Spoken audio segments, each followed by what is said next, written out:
discussion today. So think about this conversation, think about mental health. I want to say, I was thinking about this in the wheel here.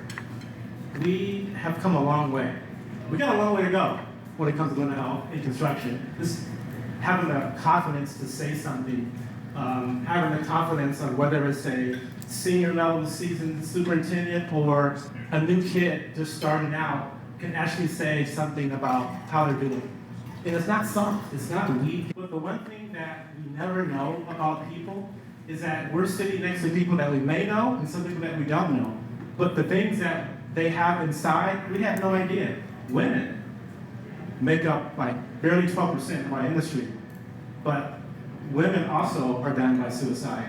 And those numbers are above industry standard. It's recognizing there's a deeper issue that's happening because I don't think anybody wants to come to work to get fired. But there's something there out of control that they feel like they have to cope. Near miss. Workers who needed mental health care could not afford it rose to 5.6% in 2024. And we know that's a huge issue with healthcare. You could be rich, poor, black, white, whatever. Lived in suburbs, didn't matter where somebody died that you knew, and you couldn't control it. And we were all suddenly really forced to deal with that humanity in a way that we never had before. I manage anywhere from 100 to 200 people, and managing people is, we manage people, they come with all types of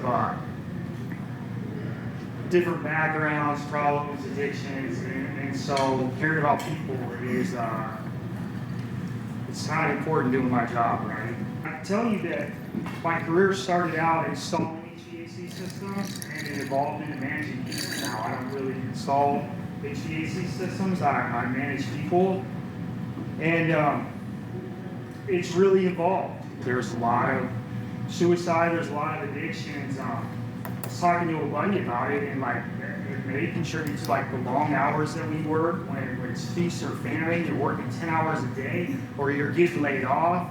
I was sitting in a safety meeting with 500 people, and I just heard a head hit the concrete. And this gentleman that worked in this company for 25 years had a seizure right there. I don't know how that guy for 25 years was drinking on the job, like Henry said, because people just stuffed it and swept it under the rug. You need to get to know your people, and you need to start talking to them and hearing their problems and be a little bit more compassionate and be in a place where you can give people grace. Mental health is a huge component of the construction industry, and I think it's been glossed over. And I'm very passionate with safety, and the two parallels for me are exponential. But in that uncomfortable zone is where the growth is, right? So these conversations and these people that are all here as leaders is having that conversation, right? But it takes initiative to be uncomfortable, right? And I'm gonna keep saying that over and over, but in that zone is where we're gonna have that growth. If we're gonna work in a people industry, we gotta prioritize people, and that includes mental health. Raise your hand if you felt like you've had a burnout moment. All right, there you go. So, almost everybody. I'm going to do a couple hand raise things as well. So, quote-unquote normal is a construct. It's in your mind. It's not written down anywhere. It's not a global assumption. It's all individual. Each of you have all your own version. What it can do and how it can take over a person and their entire livelihood. But broken. You just don't tell them about it until you break. You know, we're talking about people who sometimes come to work to die. People who come to work and do drugs. People who come to work who are drunk from alcohol, you know, and just out of control. You don't have to have a license to talk somebody really off the edge, right? You just have to have the give a damn kind of personality. And I'm reading this email, the heading was my 9th anniversary. And he told me, I want to remind you of a story he told me. 9 years before, we were at Cityville about to do something with the workforce development and the young folks. This macho, tough guy who's done all this work, multi-million dollars over years, wanted to say the word empathy meant something to him. I would not think I was going to get that. But what he proved is that you don't have to be that to be effective.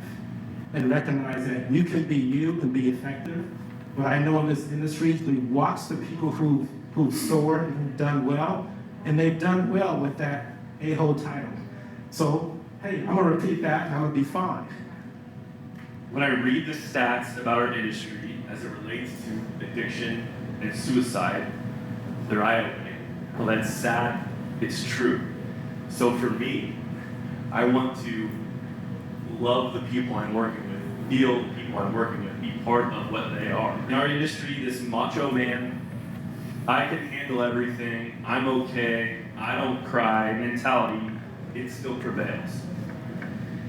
Once he resurfaced, after working with his family to locate him, it was clear to everybody, his family included, that he'd been hiding this disease for forever.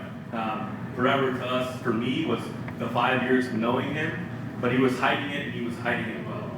He was an alcoholic. He was a functioning alcoholic who came to work, did his job very well, but was battling these demons that nobody could really pinpoint, right?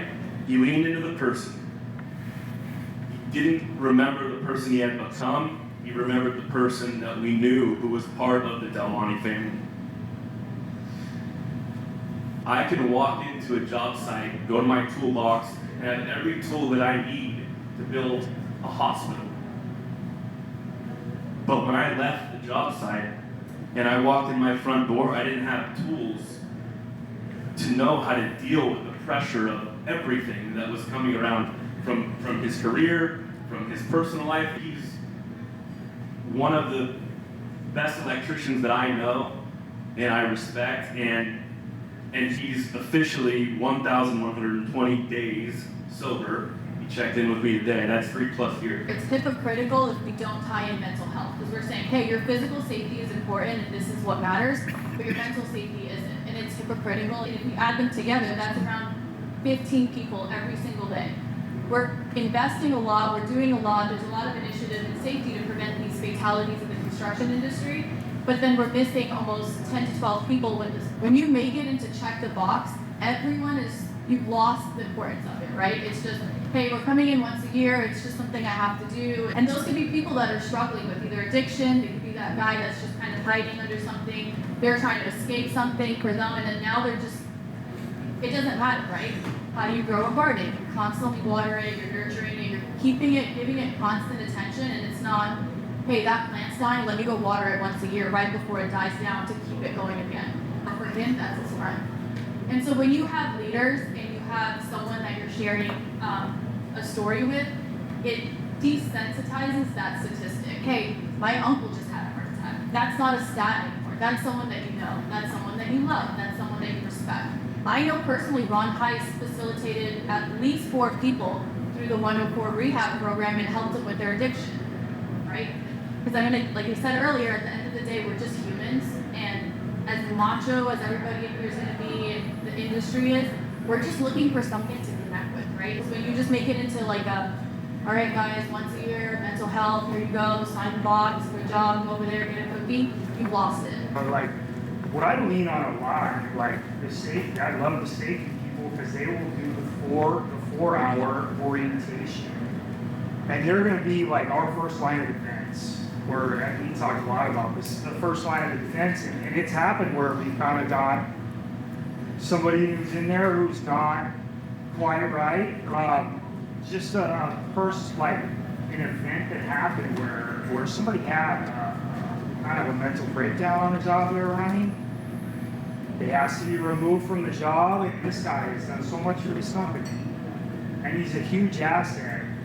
We need to put him in a position where he can succeed. That's how I approach things, is just a people first, and let's just find out how we can help this person rather than how we can demoralize or throw this person away or get them out to the curb, because that's not going to do anything for anybody's mental well-being, for sure. So, not everybody experiences the holidays the same way.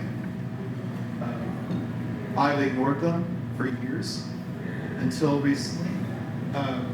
Lyra connects you with a mental health professional. Our benefit at Norgaard is a session per month for free. You may have something similar to that. So it's worth looking. I signed up online. There's no forms, there's no nothing. I don't even have to do billing or anything, which is great. So my question, and this is kind of like ties into that, is like we have the people who are left, right? The ones who, like whether it's your family or it's your best friend or somebody you just work with your entire life, now there's this gap. And then people got to go back to work. Like they got to go back to work. What do we do? How do we help? Some of it is just how do you be a friend? How do you help someone cope? Why would you tell the person who has a direct impact on putting food on your family's table that you have a problem? How scary is that? Terrifying. Andrew kind of talked about meditation, and I think the other part of this is what you do outside of your house kind of matters, or sorry, what you do outside of your work and at your house kind of ties in. But sometimes talking about what that looks like too, right? I do yoga and my sister likes to run, and those are our coping mechanisms. But if I try to run and she does yoga, we're like having a panic attack, right? You don't have to walk up to someone and be like, hey, why are you crying? Are you depressed? Like, what's going on? It's just, hey, like, you want to go over there? You want to grab lunch? Hey, you want to go golf this weekend? You want to go fishing? She jumps in front of a bar track, and a good chunk of that issue that led her to that was work stress. And everybody at the funeral is coulda, shoulda, woulda, right? We have at Southland all of our superintendents get together from all divisions, and they meet in one city, and all the plumbing superintendents were in Northern California.